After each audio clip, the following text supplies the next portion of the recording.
It's been an eventful and engaging 2 years of purposeful legislation and related activities by the Ekiti State House of Assembly. The first year was seen as a takeoff with solid courage, laced with intellectual debates, goal-driven motions and resolutions, effective oversight and pace-setting achievements, including the foundation laid for the now famous digital revolution. With the leadership of the Assembly, under the leadership of is leading well and is leading from the front. He has already done a lot of things to stabilize the house, and in the area of oversight, we have performed creatively well in oversight. You can see the activities of contractors in Ekiti, the activities of government in Ekiti, due to proper oversight by the House of Assembly.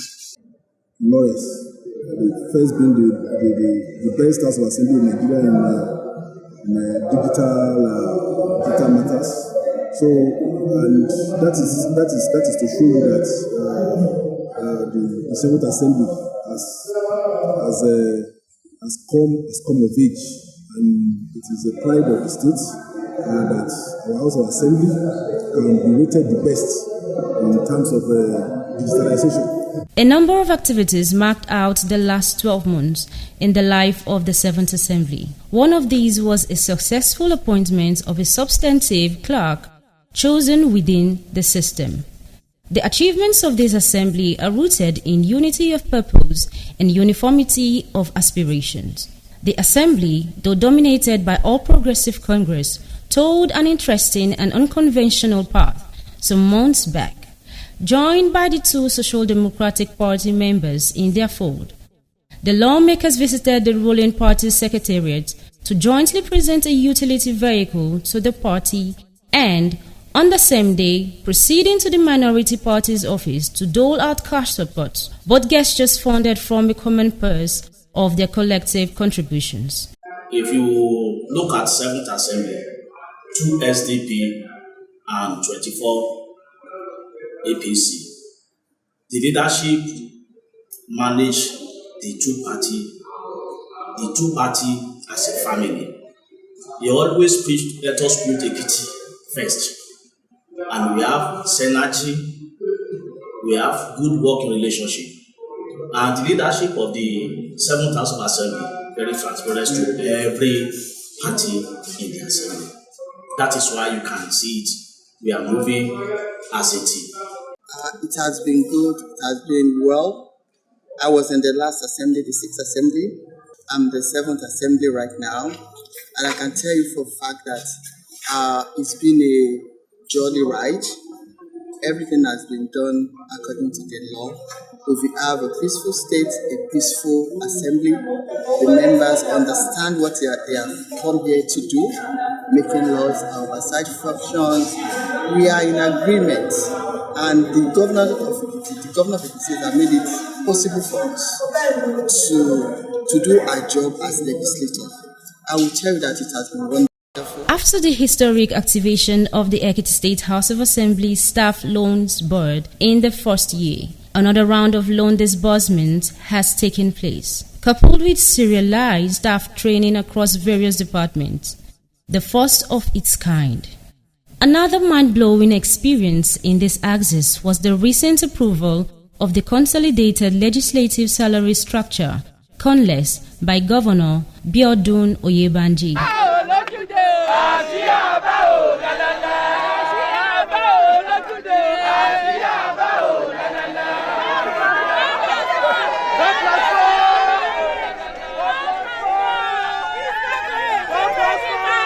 Remarkably, in September 2024, the state legislature was awarded by the presidency as the best in ICT integration across the country.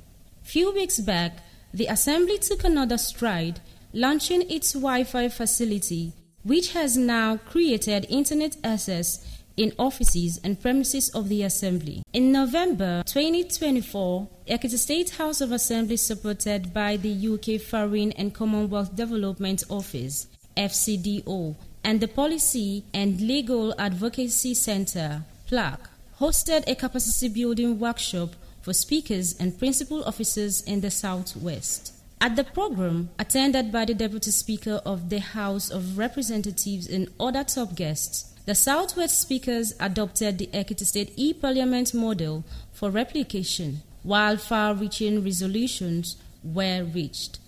It is noteworthy that a number of important bills were passed into law in the past year.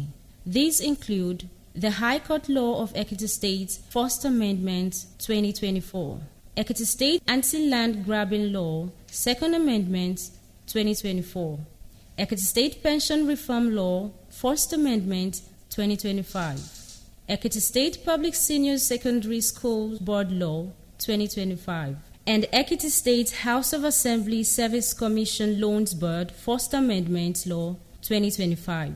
Also, within this period, the Seventh Assembly for the first time held a meeting of the Legislative Consultative Council comprising former speakers, former deputy speakers, former clerks, and 7 principal officers and clerk.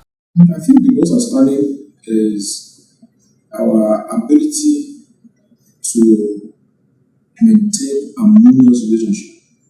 One, within the assembly, it has been very free of rancor, and also to have understanding with the executive. The member of the State House of Assembly, it shows commitment, it shows passion, it shows people who are forthright, who are focused on the development of their state. And again, if it's about infrastructure, get to the House of Assembly today, you will see the remodeling exercise that is ongoing, so that it can also say, yes, we have a befitting place. Because I always tell you, the House of Assembly, that is where Ekiti people congregate. That is where you have the whole entire Ekiti. They meet every day. The mandate given a mandate of the people of Ekiti. And Ekiti people are also congregating in that place. The only body that is bigger than House of Assembly is the Congress. That is the entire people at the end of the day.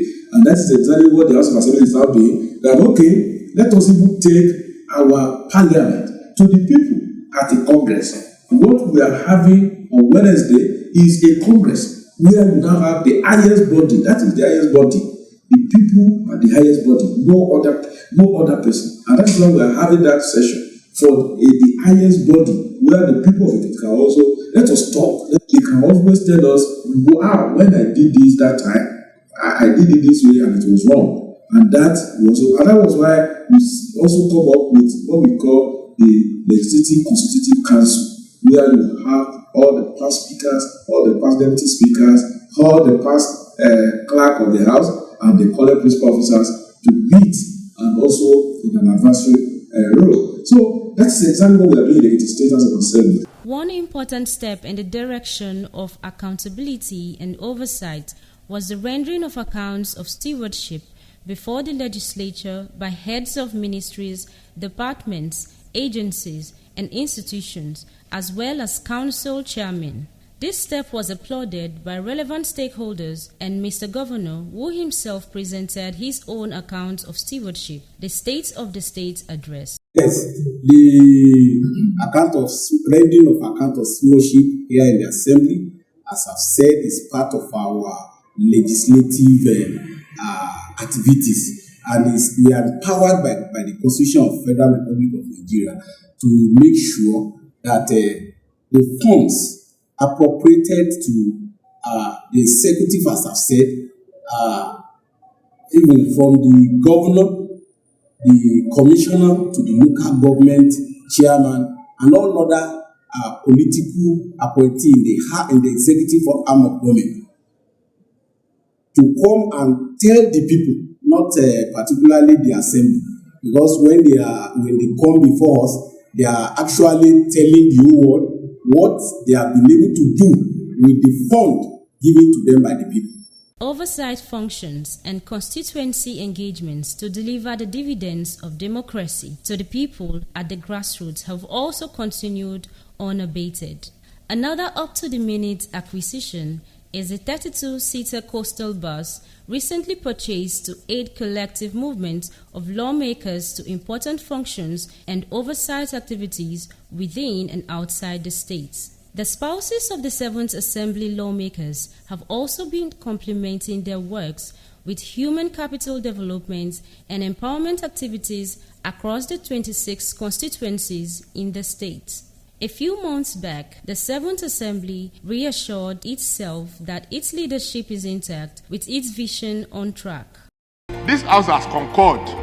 Members have concurred on the strength of your leadership.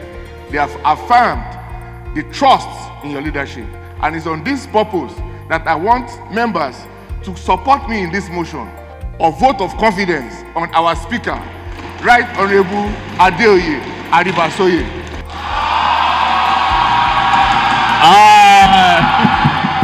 This is halftime, and the trailblazing and revolutionary Seventh Assembly is confident that the concluding half will come with more strength, greater zeal, deeper commitments, and bigger deliveries.